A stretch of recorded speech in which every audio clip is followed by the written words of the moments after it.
Thanks, April.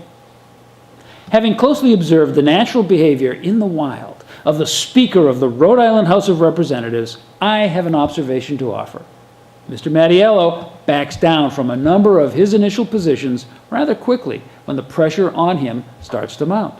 In just the last 2 weeks, we've seen him step back from several of the positions he originally took on budget items, like the one-time special deal for Mark DePasquale's company, Wind Energy Development. The Speaker claimed he felt the item had become a distraction.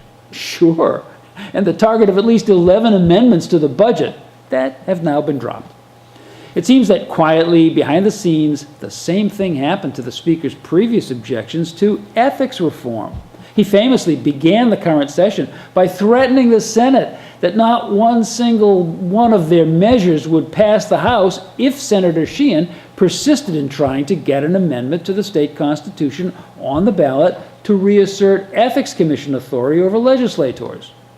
Then Mr. Mattiello walked that back to offer his approval for such a referendum if it included a moratorium on ethics complaints during the 6 months prior to an election. Now it seems that a vote on a clean amendment has passed as part of the budget process. Do you remember how fast the Speaker threw Rep. Gallison under the bus? How about his sudden reversal on the new Passock Stadium in Providence once the outcry exceeded the decibel level of heavy metal music? Did you follow his two-step on truck tolls?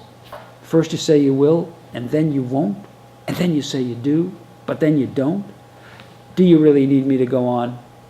The job of Speaker here in the Ocean State is often likened to that of being captain of a pirate ship.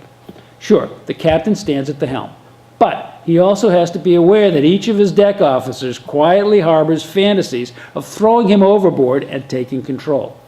How to keep those rivals at bay? Well, we've seen some of the swift and cold-blooded retribution Mr. Mattiello is capable of when need be. During final passage of the roadworks and truck tolls legislation, Representative Raymond Hull of District 6 voted against the Speaker. The next day, he was stripped of his seat on the prestigious House Finance Committee.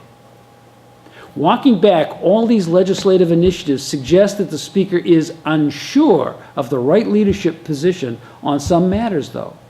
Has Nick Mattiello become Blackbeard with a conscience?